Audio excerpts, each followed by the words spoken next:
Hi, my name is Sangye Choiphel. I've been out of the country for the last 17 years, and now that I'm back, I want to rediscover my own country.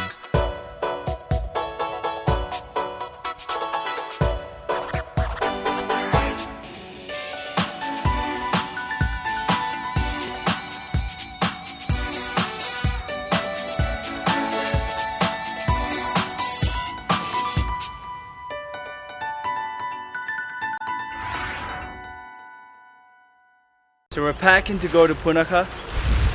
It's going to be an exciting trip. Come on, let's pack.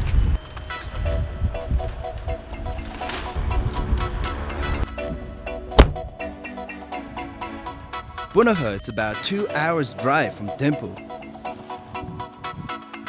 Punakha is a beautiful place with a glorious zone. On the way to Punakha, we had to pass the beautiful Dochila Pass. And if you're in luck, you will not only see the snow-capped mountains, but a lot of rhododendrons.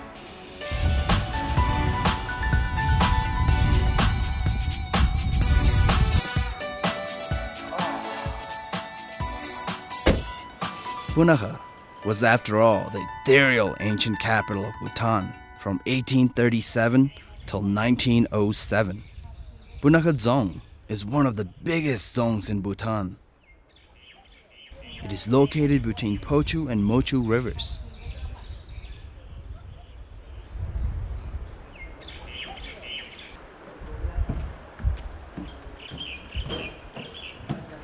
Did you know Punakha Dzong is also known as Pungtang Dichin Podrong Dzong, which means the palace of great happiness?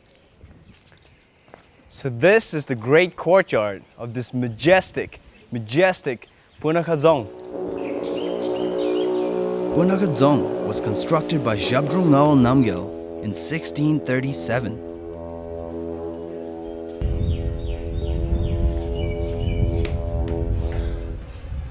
The sacred relic, Rongjung Khasar Pani, is kept in Mache Lham. So behind me is the sacred Mache Lham. Unfortunately, cameras are not allowed in there, but I'm gonna go in there.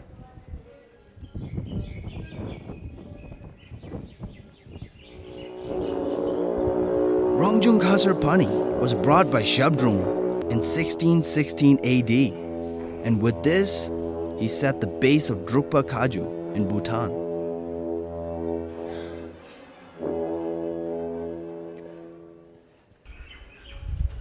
Fortunately, we were allowed to enter the Kinre of the Dzong.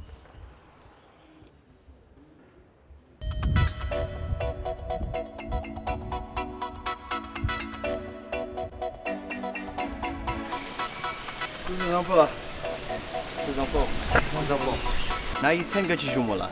Pindoji salabi. 펜도지 나이라. Kilit shungla. 존나 차라같이 제 몰라. Zona mela. 어. Mane tandu lobdanan. 빠, nga jogo namsmin noela, nga chi josugala dato. Dosuga. Tupla, nga chi jogela. Mani Dungdrup Lobdra is located behind the Dzong. It usually goes unnoticed by most people. Though tiny compared to the majestic Dzong, it has a big purpose to serve the Dzong.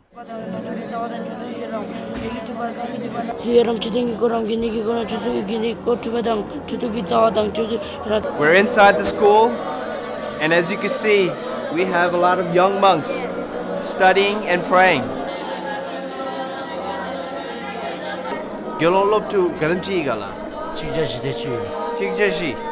That's 104 young monks studying in this school.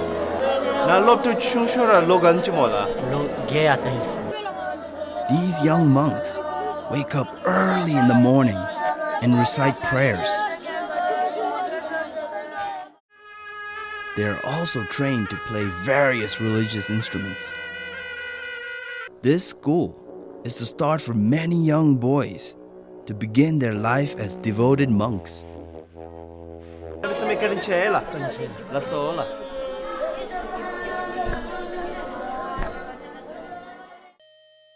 Traditionally, dzongs are built with no architectural plans or drawings. It is also said to be constructed with no nails. This zone not only withstood Tibetan invasions, but also survived a fire in 1987 and mass flash floods in 1957, 1960, and 1994. I don't think the Tibetans stood a chance. Imagine trying to get through this wall. Today is the winter home for the central monastic body. It boasts the most colorful festival in the country. So that was the awesome history of Punakha Dzong. Now let's see what adventure Punakha has to offer.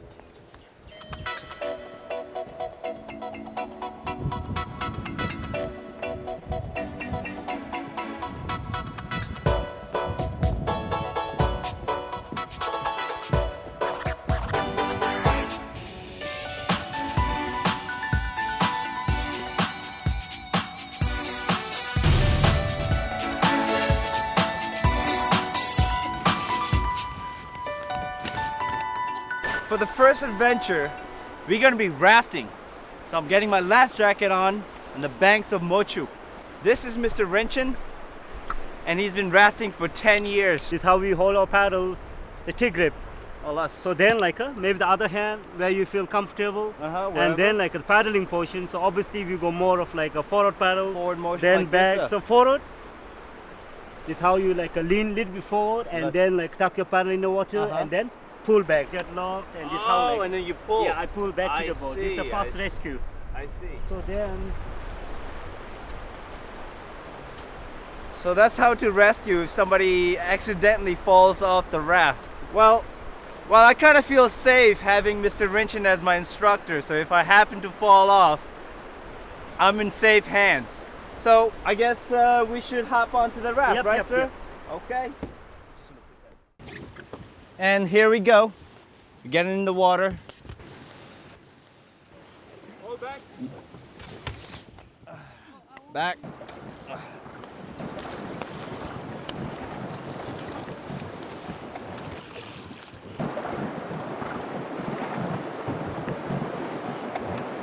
So as you notice, we're shaking a little bit because this is level 2. It's a bit rough water. I think they call it rapids.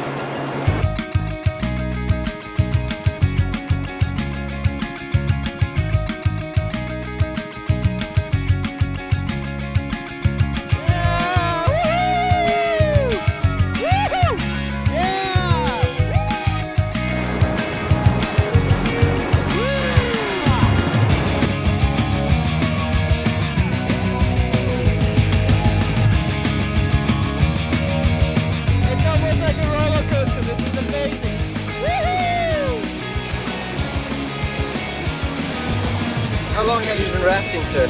Oh, almost like 11 years. Wow, 11 years. Not the first batch. First batch, wow. Do you enjoy rafting? Oh, yes. All forward.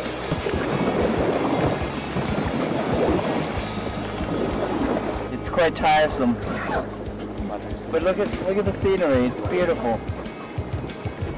We're in a valley, it's almost the river snakes. It's quite wonderful.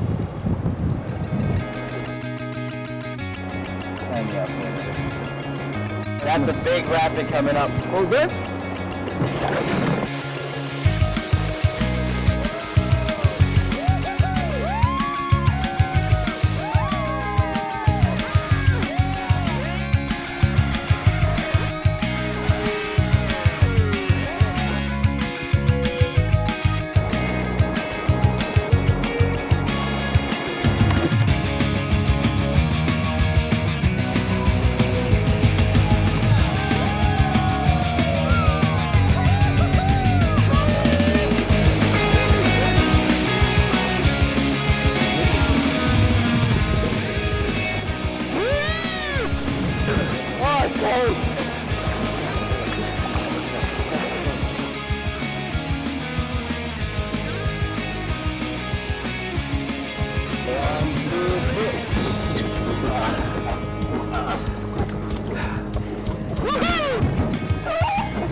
That was quite something.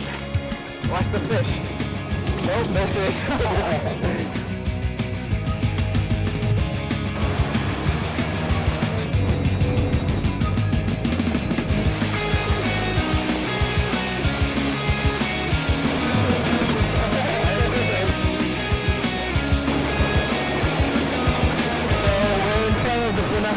We'll be going underneath the Punakha Bridge in a little while.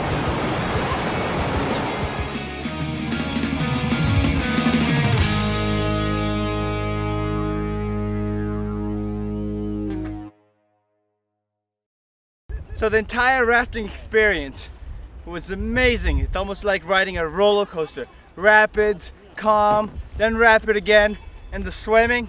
I mean, what more can you ask for? It's amazing. The water is a little bit chilly, but it's okay. It's really, really freshening.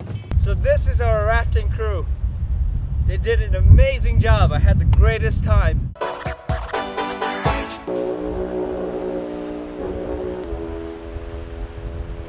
Hello there. How are you? Hi. Fine.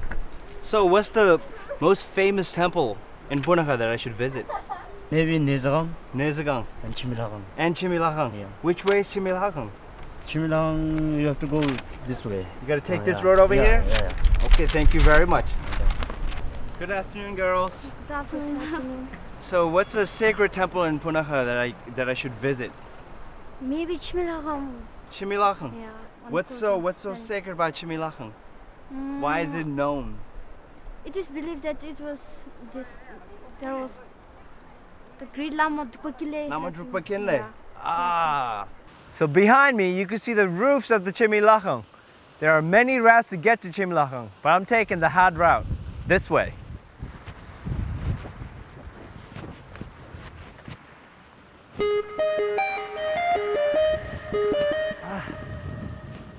Chimilakhang is the main seat of Lama Drukpa Khinle,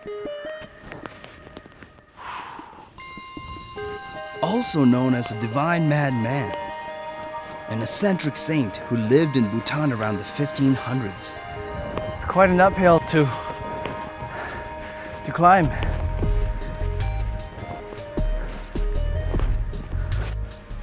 But it's all worth it, because Chimilakhang is supposed to be one of the most sacred pagangs in Punakha. There was once an evil and powerful demoness called Lorudim in Dochila. She terrorized the people and caused them unspeakable misery and suffering.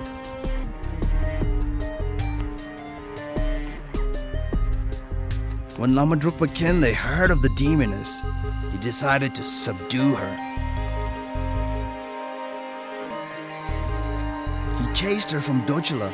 As she reached Lobisa, Lorudim transformed herself into a dog. But Lama Drukpa Khinle recognized the demoness dog. And he killed it and buried it under the mound of a hill. He then said, Chimed, which means no dog, and built a black chorten on top of this mound. He also said that a temple would one day be built near it, and we have Chimilakhang as it stands today. Lama Drukpa Khinle was also known for his peculiar ways of teachings. And today, Chimilakhang is the place to visit for couples having problems with fertility. I'm going there to find out more. 그 zambu la yin la na yin la nga samju yin la yin la so nga tare di nga sabi yin la tare na hu di nga gi dau chi de chile ma la la te aluke mas mi this na da aluke sup se hagoila ani gadve na la imme la ta nyamala na gi nga chere dumi cha ki khara gi alu mimi tele alu masomi disu khara na me bala na ha ga na lu te na lu be be da te alu ke su be se te khara gi develop me bala tan bendi khara me la na lu ana aida pade ani me la. These couples have actually visited this temple and were successful in conceiving a child. They are usually named as Khinle or Chimi. It's quite remarkable. Look at all these pictures from all over the world. It actually really works. Lama Drukpa Khenle is going to be my favorite saint. His unusual ways of making people understand really connects with me. His influences are said to be seen throughout the villages in Phuntsho Valley.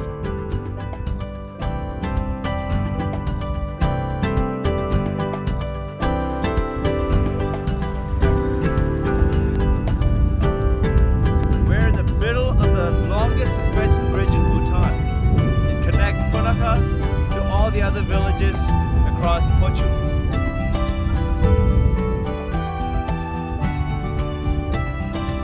One such village is Wonka. Let's meet Pema Dorji from Wonka. Uzambu. My name is Pema Dorji. I am 14 years old. That is my beautiful village.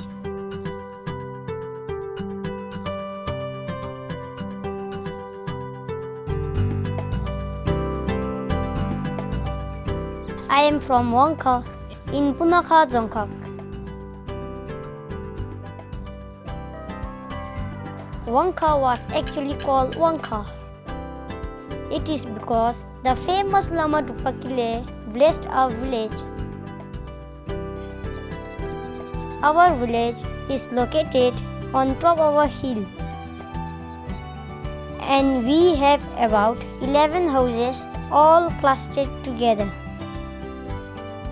We grow rice, wheat, mustards and lot of vegetables. One of the special things we make is pansi makhu. This is where pansi makhu is made.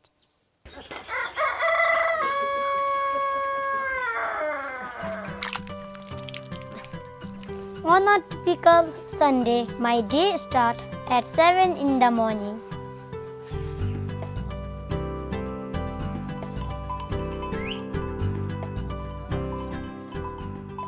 Ani miri magom salavi. Te ama pak chalakap di jukam salavi. Te pochi di miri pim game salavi. Ta landap di miri dosir salavi.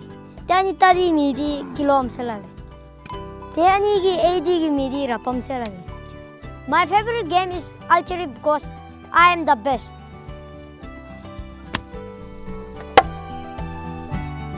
Whoa! Whoa! Whoa!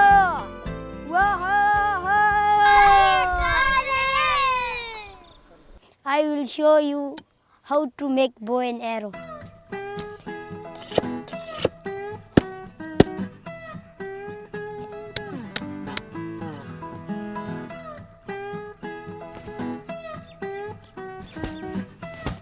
Use the Sangye Choiphel. Kachira chapu tucha mebe. Ru hema misu bewachindi drodi tama kimsi ta. Telen ru hema kuko wichi mi isu nyo telen tra jao me. Ngache al disu be ngale chape gi droda chami drog iru. Ane bonshi dan debe te chun tupla ngachi. Ngachi dadi zoda tamara kharabe zo masawachin ani kempada embeoda ani sukara sachi gola. Tele ngachi dadi rangi labda neve tisna tu go dan dabe.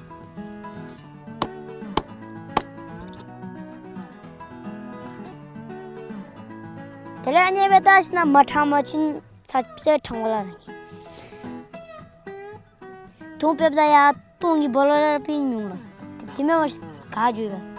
Atsma ule chaschive ne kichi chito give neve pesha be telen drodi sunila.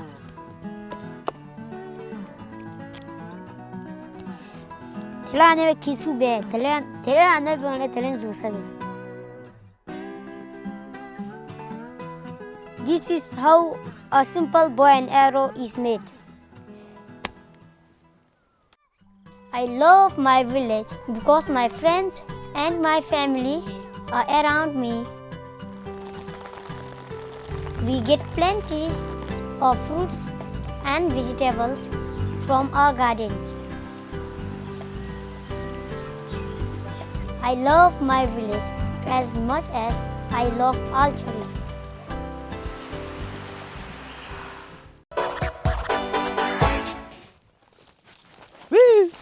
Well, Pema, your village is an amazing village, but I would like to find out more about Phuntsho Mahu. Must be really tough for them to gather all these tree nuts to squeeze the oil out of. But hard work means tastier goods. Ha-ha! So this is the Phuntsho Mahu tree. Right now it's just flowering. It starts fruiting and producing nuts during September and October. And this is when they squeeze the oil. If you smell it, it's got a very fresh and nutty smell. I mean, I could already taste. I can already taste the mahu in my mouth. This is great. Wow, look at this. I guess since I'm seeing this, I'm in the right direction to the village. Phuntsho Mahu is a specialty in Wonka village. Let's go check out how Phuntsho Mahu is made.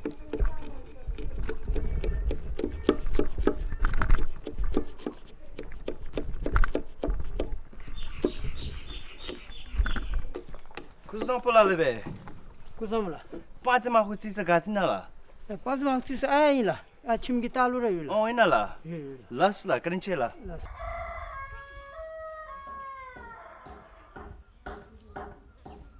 Phuntsho Mahu tu inala ma. Ila.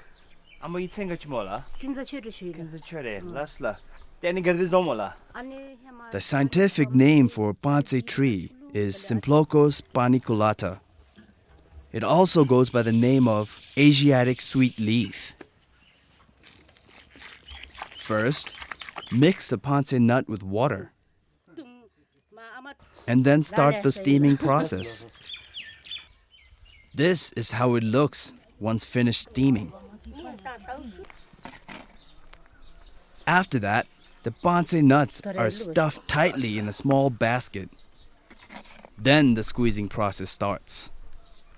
The making of Phuntsho Mahu is almost fading away. Because of refined oil that we get from India, cultural values like this are disappearing. So we need to preserve things like this.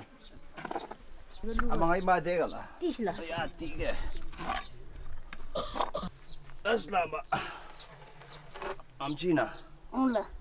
Lham. Yepsla.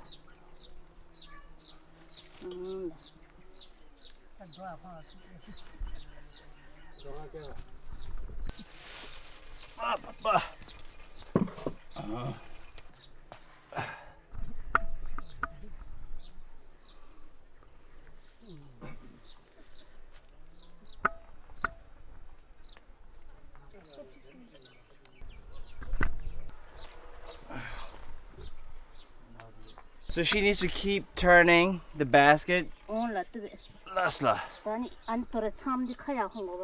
Oh, just to fluff out the seeds again, so we can squeeze it again. So more oil could come out. Tham, lasla. Is the seed or the nut of when squeezing Phuntsho Mahu. And this is what happens to it after you finish squeezing the mahu out of it.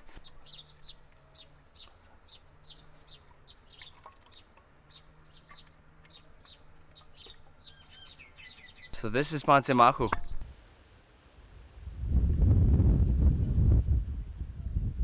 Now with that same oil, we can make ema dasit. I have fresh country cheese, and then we have nice and delicious and spicy peppers.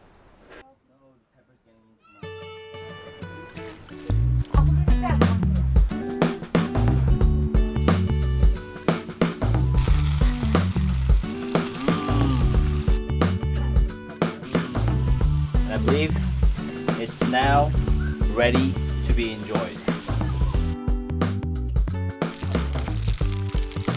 One of the most unique dish made using Phuntsho Mahu is mehu. Using rice flour, it is then fried in the Phuntsho Mahu. That looks really fun. I'm gonna try to make one. Then you take a small clump, make it into a ball, and now you slap it. It's quite delicate, but because it sort of falls apart, so this is the reason why we use the oil, because it's sort of, it doesn't stick to your hand, and you can shape it the way you want it. But as I understand it, this one broke. This is why it's very, very delicate. Only experts like these ladies over here, they can make it, you see. I'm gonna try it again.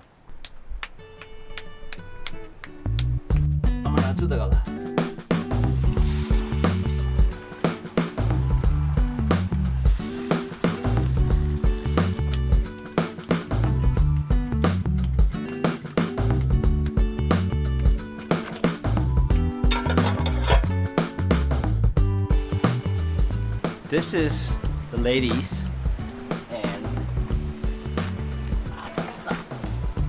this is mine. Look how horrible it looks compared to this.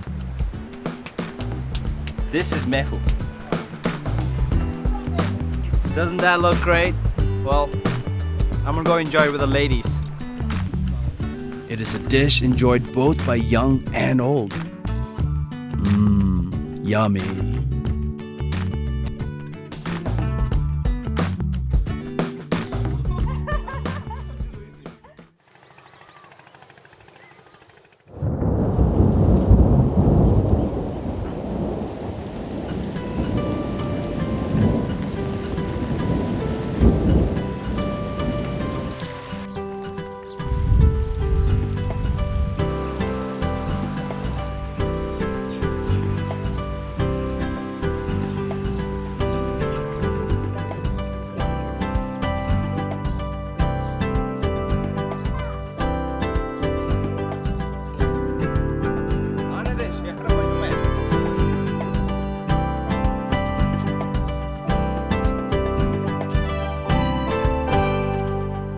So Wonka Village is quite a remarkable village. It's got its own rhythm. Old ladies wake up in the early morning and start their routine. Kids wash up, pack their lunch, and off they go to school. Sun rises early in the morning. We got a beautiful, beautiful view. It's truly, truly a remarkable village.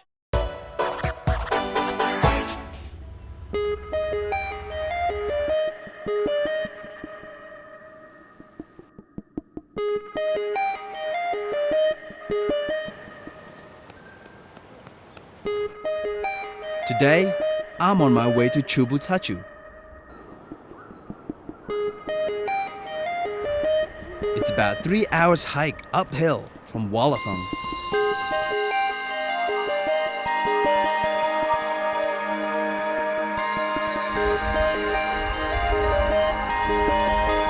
So I've been walking for an hour all uphill. The village behind me is called Neptenka, one of the last village before reaching Chubutsachu. After that village, it's all forest. That's when the hiking becomes really, really exciting. Chubutsachu is supposed to be one of the sacred hot springs in Bhutan, guarded by Abkachet, the local deity. You hear birds chirping, different types of birds, huge, huge trees, which means we're in the middle of the forest. It is believed that in the 1600s, he supplied timber for the construction of Punakha. These are the few holy landmarks, which means we're getting closer to Chubutsachu.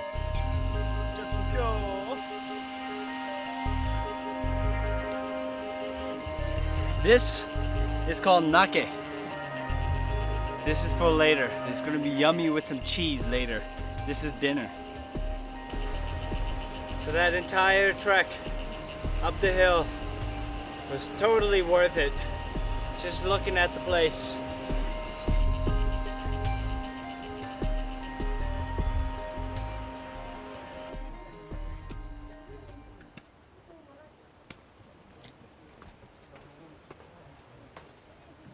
So this little shack is gonna be my bedroom for the next 2 days.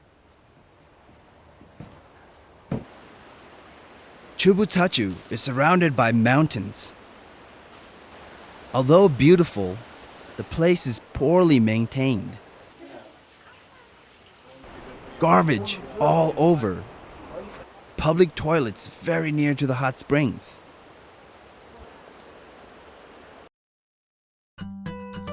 But people from all over the country come to visit.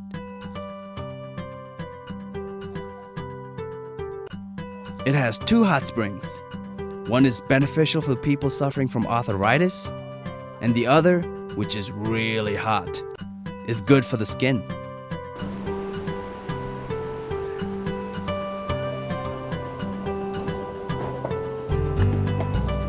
Chubutsachu, after all, is a holy place. It's got medicinal quality, and I've got to give my offering.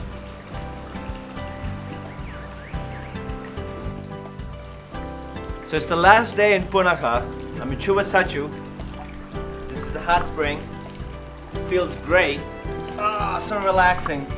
After 3 hours of hiking up, this is well deserved.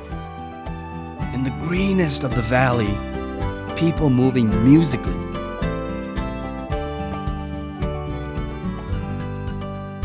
Radiant palace with its thunderous glory. And voices of surpassing beauty. Ghastly rapid rivers. Villages that move with its own melody. Punakha is an awesome place. Wonka village with its rustic charm. Rafting with its thrills. The glorious zone that makes one proud to be Bhutanese. So as I soak in the hot spring here in Chubu, my body eventually starts to relax and my mind is transcended to another realm. And that's when I tell myself, this is as good as paradise. So until next time, in another Dzongkhag, goodbye.